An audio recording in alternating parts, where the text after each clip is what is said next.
Hello everybody, welcome back to my channel. So today I will be talking about cornea anatomy and it will be in series. So this is just part 1 which we will be focusing on the anatomy only, and the next part we will be talking about the ulcer and different diseases associated with cornea. So in the anatomy of the cornea I will be talking about the important MCQs and questions that you will be asked, because I will talk sharing the questions that I was asked, and we will be focusing that which are the important questions that we have to, or which are the important points that we have to highlight and keep in mind. So let's start with the anatomy of the cornea. So at beginning I was also confused in the initial first year. Then I used to consider this grayish part as the cornea, but right now I know that this is the transparent layer. Okay, so in your eye, so you know that the fifth sixth part of the eye is covered by the conjunctiva, and the remaining one-sixth part is covered by the cornea. So conjunctiva is just a thin transparent layer, and cornea is also a thin transparent layer. So outside of this limbus, the whatever the thin transparent layer is there, that is conjunctiva, whereas this transparent layer, see that there is a transparent membrane coming out. Okay, so this is what we call the cornea. So look at this picture. So this is a picture of eye.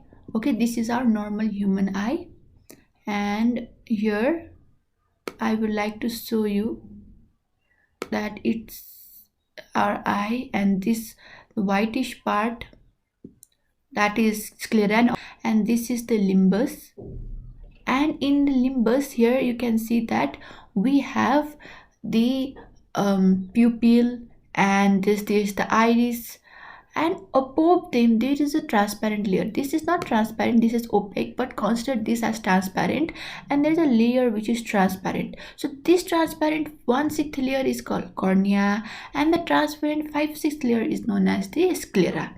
So in above them there is a transparent, this is I know white opaque, but just for now you can imagine it as a transparent layer. Do not consider this opaque, a transparent layer, and that lies above here, and this is the cornea. Okay, I hope that you are able to. Cornea is a transparent avascular structure forming 1/6 of the outer fibrous coat of eyeball. The total refractive power of the cornea is 43 diopter. That is 3/4 of the total refractive power of the eye. This is important. You will be asked, what is the refractive power of cornea? 100%. Why it is, how it is 43 diopter? Then you have to tell that actually the power of the cornea is around 46 diopter in this anterior surface, and -3 diopter in its posterior surface, and when we add together the total refractive power comes as 43 diopter.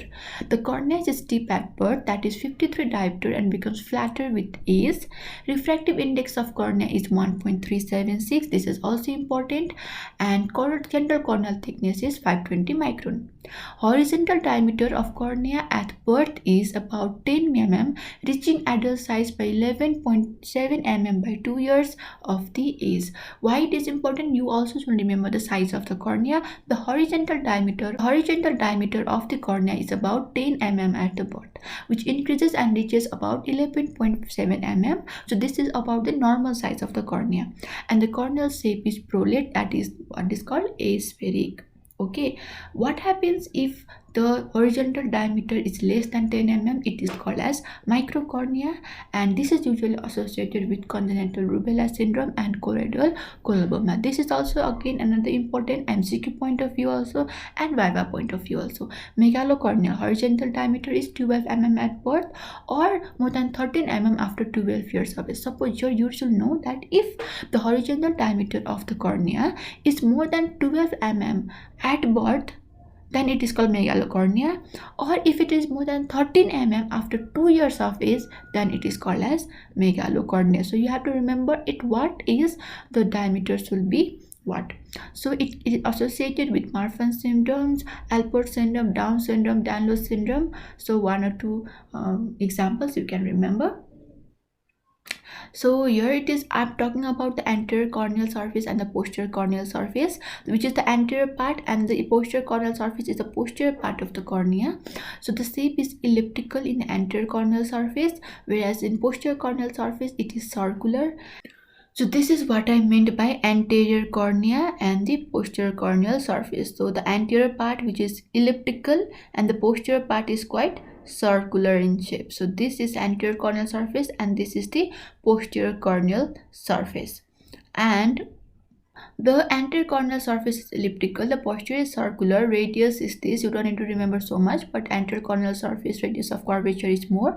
And the refractive power, as I said, it is 40 diopter in anterior and minus 5 diopter in the posterior, which when we add, it gives the result of 43 diopter. After that, megalocornea and the ophthalmos. Why is this important? Because here in megalocornea there is enlarged cornea, the size of the cornea is enlarged, whereas in ophthalmos there is the enlarged globe only, the globe only gets enlarged. Why? Because of the increase in intraocular pressure, which I have discussed in my previous videos also.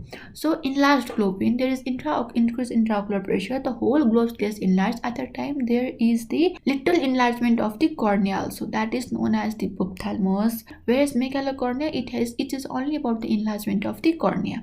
So there is normal intraocular pressure, there is normal endothelial cell density, and the cornea is clear. The only thing your defect is the cornea is enlarged.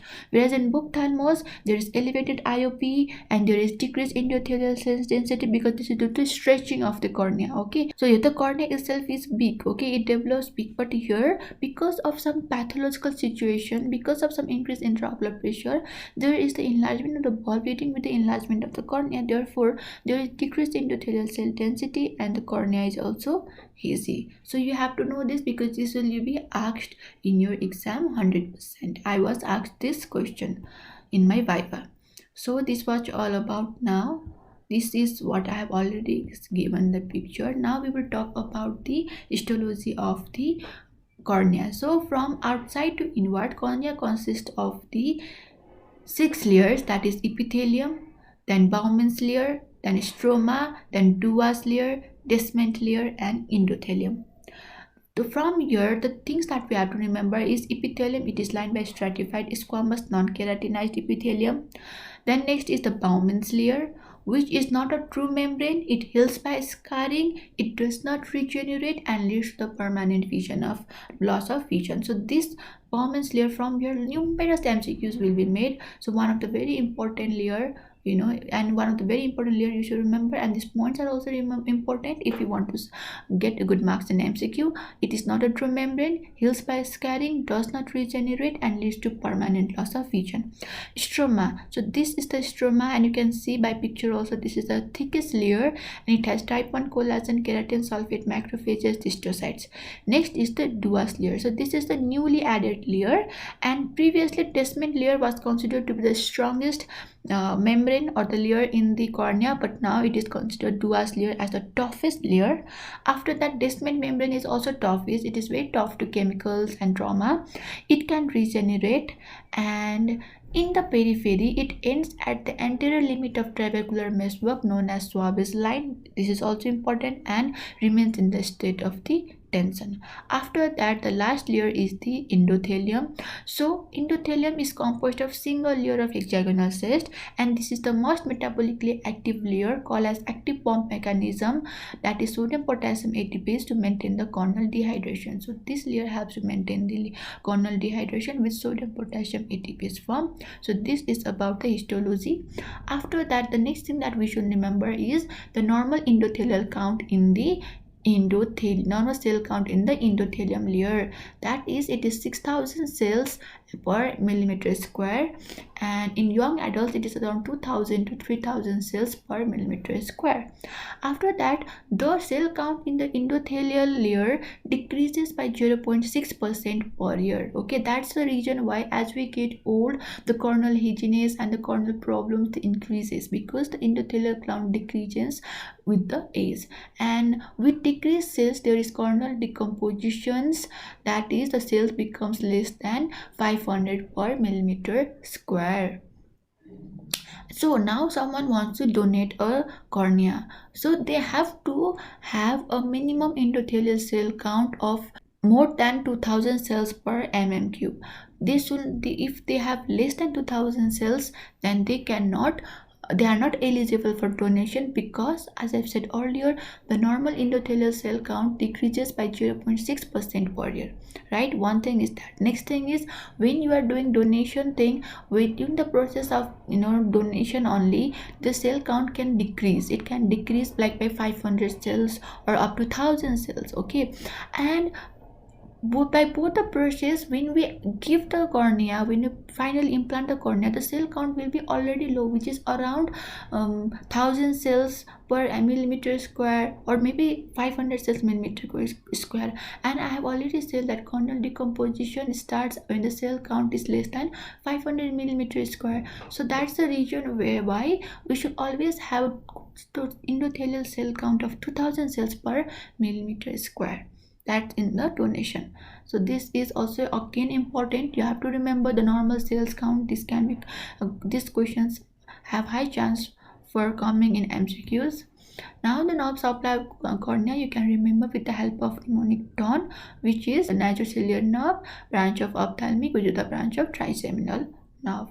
After that, the causes of reduced corneal sensation is important, because whenever you will be discussing about, or whenever you will be giving a history, and when you come to examination part, you will be talking about the positive or negative findings of the cornea, and among them, one of the very important finding is the corneal sensation, okay? And you will be asked to elicit corneal sensation also, and maybe you will be asked the causes of the reduced corneal sensation. So you have to remember the causes, which are herpes, keratitis, diabetes, leprosy, acoustic neuroma, contact lens wearers, overuse of topical drugs like NSAIDs and beta blockers, and surgical trauma. Very important from practical for your theory also, especially it can be asked in your MCQs, but from practical point of view, very very important part from the cornea, that is the causes of reduced corneal sensation: herpes, keratitis, diabetes, leprosy, acoustic neuroma, contact lens wearers, overuse of topical drugs, and surgical trauma. Now, the factors which are responsible for maintenance of corneal transparency. The factors which are responsible for maintenance corneal transparency are two: anatomical factors and physiological factors. This is the question that you can get in short answer question in ophthalmology. So the anatomical factors is the smooth texture of epithelium and the tear film, arrangement of the stromal lamella. The regular arrangement of the stromal lamella ensures that the scattered light is lost by mutual interference, and it prevents the diversion of the light, and this is also the reason for the transparency. Avascularity, okay, because of these there will be no any appearance of lymphocytes, leukocytes, and water in the cornea, and all myelinated nerve fibers. So smooth texture, arrangement of stromal lamellae, avascularity, unmyelinated nerve fibers. In physiological factors, I've discussed endothelial pump mechanism, okay, and it helps to maintain the transparency. After that, intraocular pressure. So increase in intraocular pressure will lead to the hydration of the cornea, evaporation from the corneal surface, okay, evaporation of water from the corneal surface, and the barrier functioning of the limiting layers, that is endothelium and the epithelium, helps to maintain the physiologically the corneal transparency. So these are the factors. Now the next question that is very important, and also the favorite questions of teacher, that is what are the causes of cloudy cornea, congenital causes of cloudy cornea. And the mnemonic is also there stamped, that is sclerocornea, tears in descent membrane, uterine infections, metabolic conditions, Peters anomaly, endothelial dystrophy, and dermoid. So I have made a little correction here. In uterine infection there should be ulcer, because in most of the pages I found it as ulcer only, but in some book there is written uterine infections, but let's go with ulcer only. So sclerocornea, tears in descent membrane, ulcer, metabolic conditions, Peters anomaly, endothelial dystrophy, and dermoid. Yeah. After that, the last question that we will be going is the important investigations related to the cornea. Here from here, the chances of MCQs are there, and sometimes you might be Usually MCQs will be asked like what is pachymetry, to measure the corneal thickness, keratometry to measure the corneal curvature, and corneal topography to measure the corneal curvature, shape and the thickness. Specular microscopy, so it is used to access the corneal endothelium. Confocal microscope, it is used to evaluate all the layers of cornea. And the stains that we use are fluorescent stains and the rose bengal stain.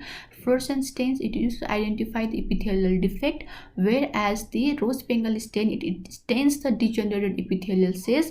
It causes severe stinging, hence rarely used. These are again important.